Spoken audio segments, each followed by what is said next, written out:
You're listening to the E-commerce Impact Podcast, where we share the latest marketing strategies to grow your e-com store and have more impact.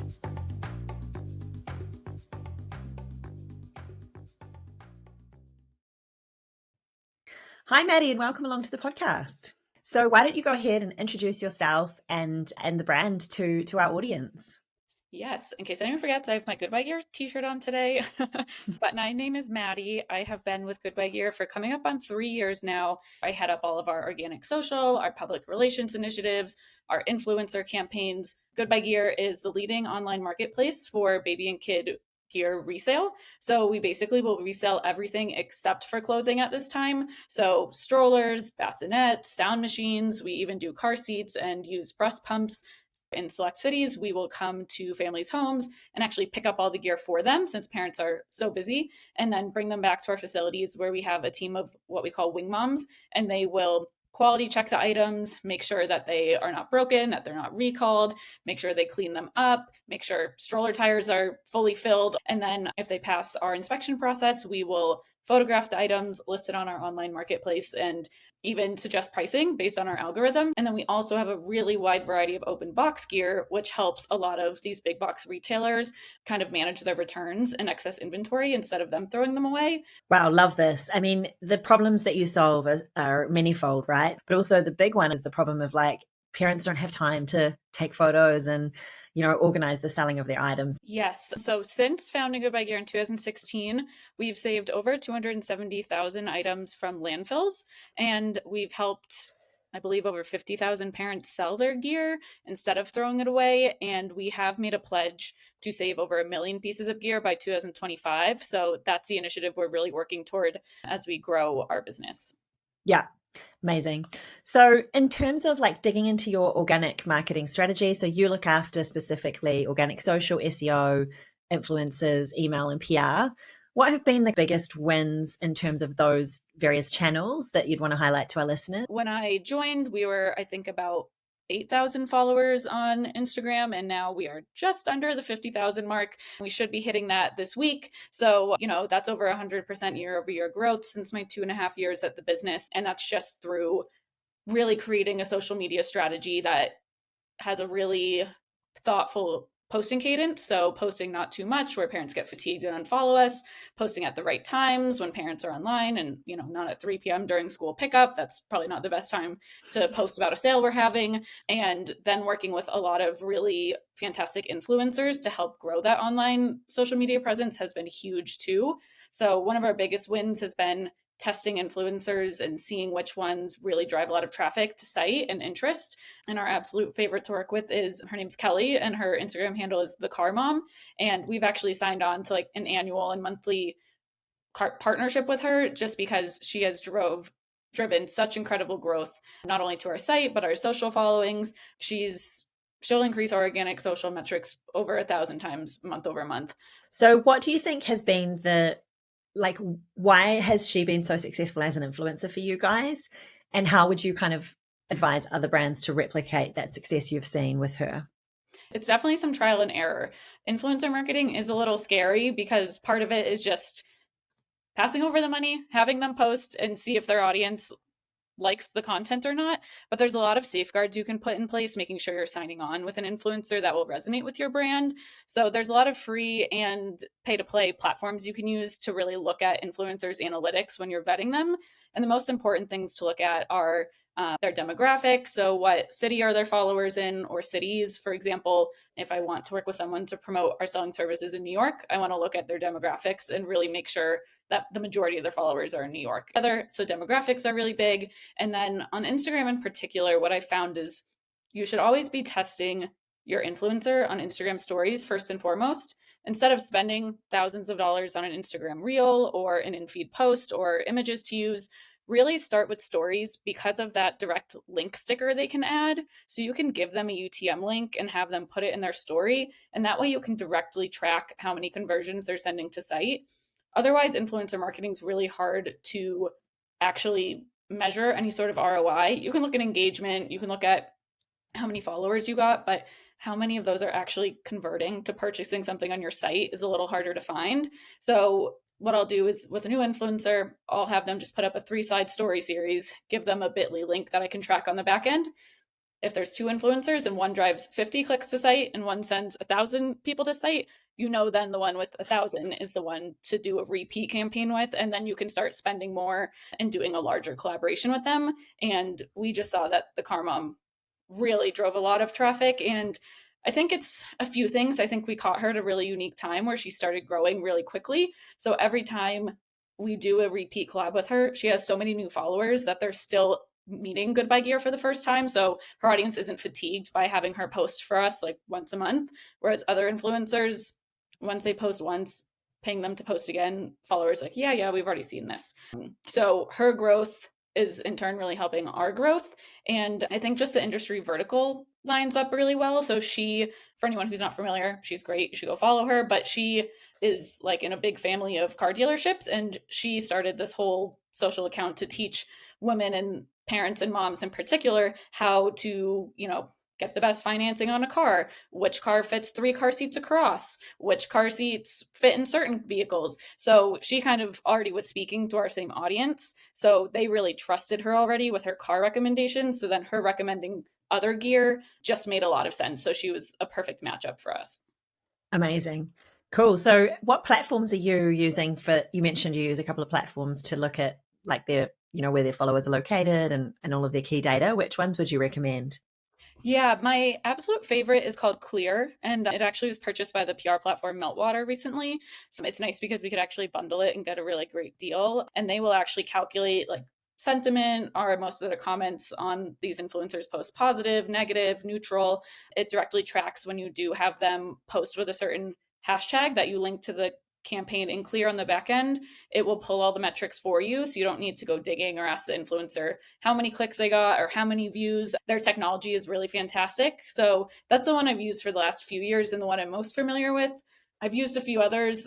Grin is a really great one. It's a little more pricey. And I've also used Aspire IQ, but I can't speak to their current capabilities since the technology is changing so quickly these days.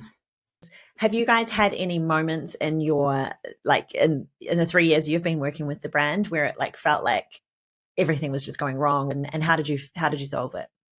Yeah, so it's interesting. I actually came in right in the midst of what you're describing. So I joined the team in December 2020, so kind of the latter half of the first year of COVID. And the few members of the team who were around right when COVID hit in March of that year say that was always the moment where I'm sure a lot of brands and founders can relate to this, where everything was really uncertain. You were sending people home to work remotely. The economy was all over the place. People are saving their money. They're not using their disposable income. So they were really holding their breath. And what they found, and then what I kind of came into as part of a new strategy, was that Goodbye Gear is actually very much recession proof and very much COVID proof, because families are going to keep having kids. People are not going to stop having kids, and they still need gear for their kids, even if they have less money to spend or they can't leave their house. So after kind of being uncertain of how COVID would impact Goodbye Gear and they really hunkered down, it actually really made the business boom, because parents are then looking for discounted gear. So they're searching more like, how do I find a cheaper stroller? We pop up in that search engine of, oh, you actually can buy a $1,400 stroller with us for literally a fraction of the price. And then one of the big pivots they made that then I kind of took on as part of my responsibilities too is like events and in-person marketing. They used to always allow parents to come to their facilities in those locations I mentioned and shop in person. And when COVID hit, that was the end of that. And then they really shifted to curbside pickup. And that's something that we really still lean into today. And now we'll do quarterly in-person shopping events that I will manage and run. And they are really fun events. And we do a lot of extra deals and discounts, and local families just have a heyday coming in and testing gear and seeing what we have. But it really shifted our whole process, our marketing messaging of, go online, select our inventory. If you're local, you can come do curbside pickup. If you're national, now we ship it to you nationwide. So COVID actually really pushed Goodbye Gear into like the next iteration of the business. So what about now that are we in a recession? Are we not? We don't really know, but people have less spending power. That is one thing for sure. Has that impacted you guys positively, negatively, neutrally? Where are you sitting now with that kind of situation? Yeah, in terms of our customer base, it hasn't impacted us negatively. We're still continuing to see people shop with us. We're still really trying to make sure we're getting parents the best deals possible on gear, but that's a whole different ballgame when it came to fundraising, just because a lot of investors are really holding on to their money right now. But getting a lot of investor feedback during this time really caused us to push ourselves to the next level and make sure that our company was going to really succeed and do well. Like a few examples of that are just making sure that we are owning more of the baby and kid gear market share. So we took a whole 12 months to create a proprietary process for inspecting gently used car seats for resale, and we're the only brand to be doing that. And we have to be really, really diligent with that to make sure that we're going through a process that makes parents feel comfortable to buy a used car seat with us that's been quality checked by experts. So that was a really big win. And now car seats are 30% of the baby and kid gear market. So now we can add that whole 30% to our online marketplace and therefore increase offering to parents, therefore increase our revenue. So things like that, we're trying to really push ourselves during these kind of uncertain times to position us in a really good spot. I love that though, because often what is more difficult to execute becomes like a moat that protects your business. So you guys obviously solve a massive, massive problem there. That's awesome. Yeah. Okay, so you recently did get investment. How did you go about this, and what advice would you have for merchants looking for investment at the moment? Yes. So again, the car seats was a really big example. And what I can see and what I heard from our CRO and our CEO was really just being persistent and really listening and not taking any feedback negatively and really spinning it into a positive. And that's the best insight you can get, is an investor telling you why they're not going to invest. Okay, Yeah. then that's what you take and change it, so then it's something that's intriguing to future investors. So that's really the strategy that our marketing team was kind of running with. I'm trying to think of a few other tangible examples that I can share publicly, but we also, I guess another good one is our VP of business development worked really hard to bring in more big box retailers and more partners to bring in more high quality inventory. So again, that's not the seller inventory we're getting from parents, but everything else that you see listed as open box on our site. And the more brands that we can solve that sustainability pain point with is a positive for those brands, but it's also bringing in more revenue stream into our business and giving parents even more high quality gear to shop. So that was another thing we pushed, and we actually doubled the amount of partners we had in our pipeline just in Q1 of 2023 alone. So that was another really big change that moved the needle when it came to investment. Yeah, amazing. What's the biggest challenge you're facing in marketing right now, and how are you tackling it? Yeah, this is a really interesting challenge that I didn't really think about when I was joining Goodbye Gear, but it's a fun challenge. I've really enjoyed it, and it's changing every day, but it's always a challenge. And that's just doing e-commerce for a resale brand. Previously, I did all the same types of work I've done, but for a hair color company. And we had tens of thousands of SKUs of a purple hair color. We had a lot of you could just sell purple hair color all day long. Here, we might have one up a baby stroller and it might be sold tomorrow. So what product am I marketing when I'm linking out on an Instagram story? Or when we do an email roundup, how do we ensure if someone doesn't open their email until tomorrow, every single product in that email, we don't want to send them to a dead page of that item already being sold out. So whether that's, sending someone to our URL search query for Uppa Babies and they can scan all the Uppa Babies that we currently have on site, as opposed to sending them to a PDP. But then, that's 2 clicks as opposed to sending them directly to where they can click add to cart. We want to do everything and anything. So we're like, oh, this collab seems fun, or this influencer seems like, we love their brand. We want to do something with them. And our leadership team does a really good job of grounding us and saying, here are a few business objectives. Is this work going to move the needle? Yes or no? We're a very small team, and just making sure we're working smarter and not harder is a daily challenge. Do you guys have any particular framework you follow for that, like OKRs or rocks, or are you following an organizational framework? Yes, we do quarterly OKRs, and it's really great because it comes all the way from Kristen at the very top level. And then those are informed from Kristen to then our chief revenue officer to our VP of marketing and then the rest of our team. So what has been, changing tack a little bit, what has been your kind of, I guess you could call it a growth hack, or what has been a sort of surprising tactic that people might not have tried that has been really successful in growing your customer base? The other thing I would really suggest is really making sure your business has a TikTok strategy. And sometimes it can seem daunting, or sometimes I feel like brands shy away from TikTok. They're like, this is more for consumers or individual use, or, it's for funny things, it's for trends. Like, I don't know how my brand would fit into this. The great thing about TikTok is that the algorithm's really self-sustaining. So you don't need any super complicated TikTok posting calendar strategy. Like, I am a team of one over here. I am posting on Instagram stories, Facebook, Pinterest, like Twitter, LinkedIn, TikTok. I don't have time to go crazy here. And to be honest with you, which I shouldn't say out loud, is last week I didn't have time to post a single TikTok video to Goodbye Gears account.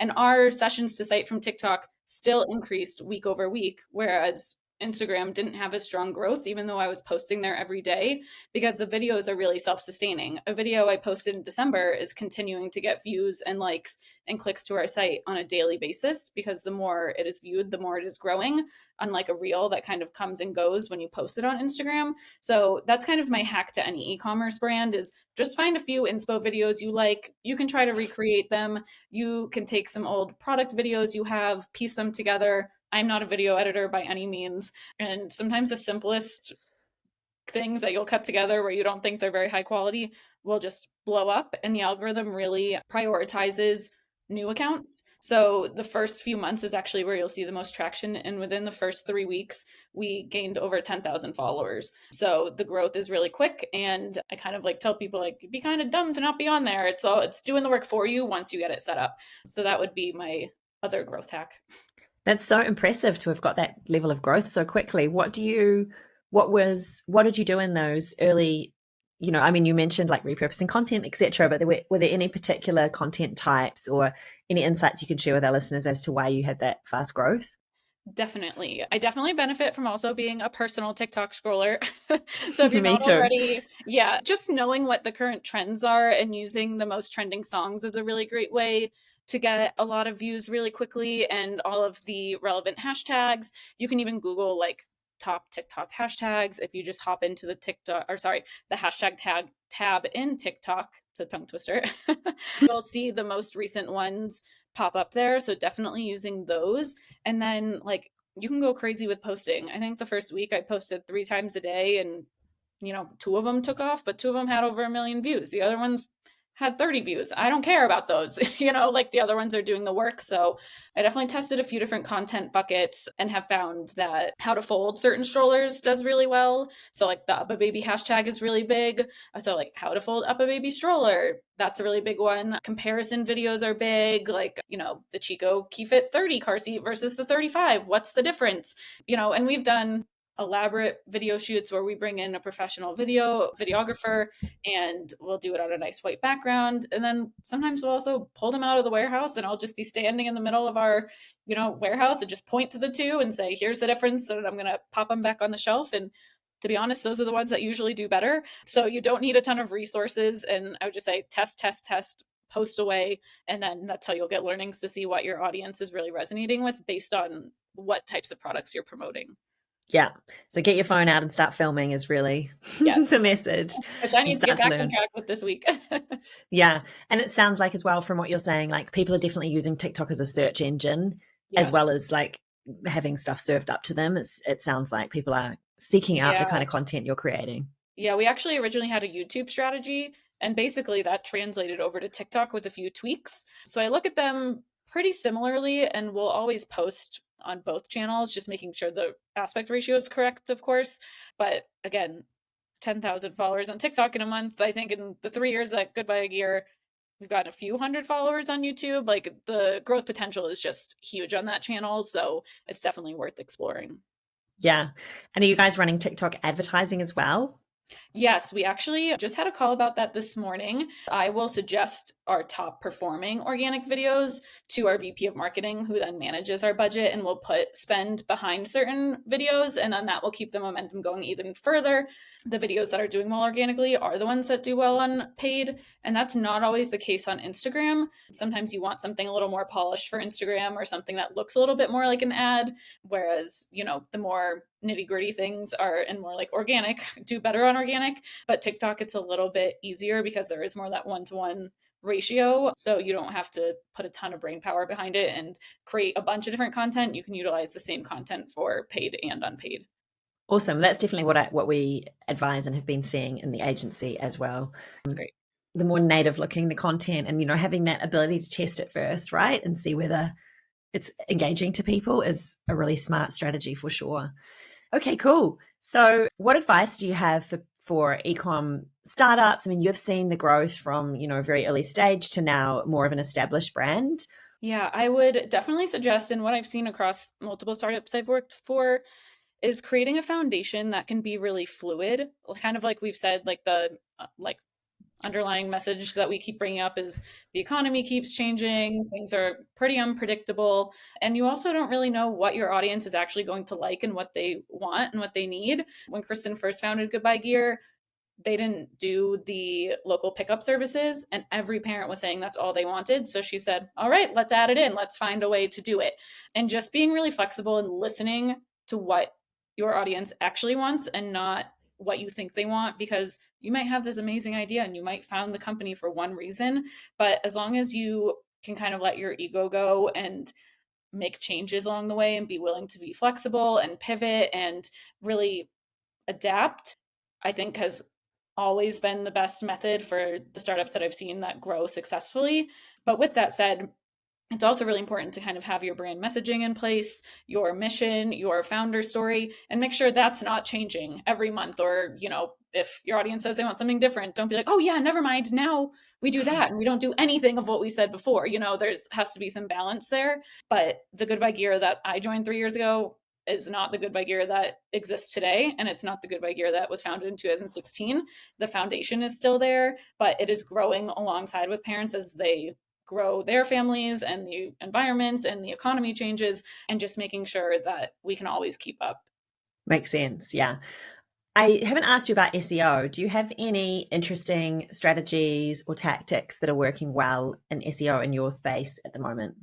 Yes. So SEO is definitely one of those channels where slow and steady progress pays off. It definitely takes a little more patience, whereas organic social, you post a video and you're like, yeah, you got a ton of views today. And the best way that we really grew our SEO strategy over the last year was looking at our editorial blog and really optimizing it and doing a lot of keyword research to see where those opportunities are. And for example, one of the big seasonal pieces of gear are wagons, and those are big in the late spring to summer for beach time and picnics, and then in the fall for Halloween. So making sure now we're getting our blog up that includes the best wagons for Halloween, so that it has time to rank and optimize. By the time Halloween rolls around and parents are searching for the best wagons, our blog post is right up there at the top. So my biggest strategy with SEO is to play the long game, not the short game. And you'll see very slow and steady growth. And then once you kind of hit that growth, it will be off and running. When I was pulling this week's report, our organic search traffic has finally on par with our with our direct traffic, which is huge. When we first started, our organic search sessions were an eighth of what our direct traffic was. And now that we can pull people through both of those search engines, just because we really took time to optimize all the content on our blog, was definitely a huge win and a strategy I suggest every company does not overlook. I feel like the blog can be in the background a lot, but it is in the background working really hard for you if you do it right. Yeah. So your strategy there is like long form kind of educational pieces about the products that you sell or comparing them and detailed Yeah, and information. so we really lean on tips and tricks. I was actually just breaking out one of our blogs, and it was like the top 8 beach tips and packing essentials. So it makes sure that, we're not being overly promotional or overly salesy, because then people are just going to leave. People like being sold to without knowing they're being sold to. So we'll be completely honest in our content, and especially our blogs, and saying, this might not be the best time for this exact brand or piece of gear, but here's another option for you. And that way we're really tying in a lot of suggestions that are actually authentic. Yeah, that's great. Great tip. Okay. Is there anything else you'd like to share with our audience before we sign off? I think the biggest thing is just kind of going back to Goodbye Gear as a whole. And, there's a lot of startups out there, there's a lot of entrepreneurs out there, and sometimes an idea feels like a great idea, but it feels really like a massive undertaking to turn it into something successful. But I was taking a look at some of our stats before chatting with you, and since our founding in 2016, and then really when they started hiring an actual team in 2018, Goodbye Gear has averaged almost 190% year over year growth. And Wow. that's just like what I want to underscore is that is not an accident. Like, you can't just kind of sit back and be like, this is a good idea, we're going to let parents shop our products. Like, no, everything we've talked about today really has a purpose and a place and contributes to that growth. Awesome. Where can we follow you, like both you and also the brand itself? Yes. So Goodbye Gear is Goodbye Gear across all of our social handles. It's good, GOOD, buy as in purchase, BUY gear. And that is for Instagram, TikTok, Twitter, and LinkedIn is where we're the most active. So that's where I really suggest following. Facebook kind of is the same as Instagram, just on Facebook. So those are the primary channels. And then my own content, you can find me, Maddy McLean, on LinkedIn, MADDYMCLEAN. And I actually just got married 2 weeks ago, so I updated my Instagram handle. So now it's maddie.m.glaser, GLASER. And anyone feel free to follow me, send me a DM, connect on LinkedIn. Amazing. Thank you so much. And thank you for being so open with all the tips you've shared. I'm sure a lot of brands are going to benefit from these. Awesome. Yeah, it was so exciting. I love sharing the wealth. Thanks so much for joining us here on the E-commerce Impact Podcast. If I can ask you one favor, can you please make sure you subscribe? And if you can, leave us a review. It helps us have a much bigger impact with what we're trying to do here at the E-commerce Impact Podcast. Now, if you're ready to take your e-com store to the next level, then go to www.ecommerceimpactpodcast.com and click on the button to book a strategy call with me or my team. We offer a free order of your advertising and a custom growth plan, so you really have nothing to lose by getting in touch and jumping on a call with us. See you soon, and watch out for the next episode in 2 weeks' time.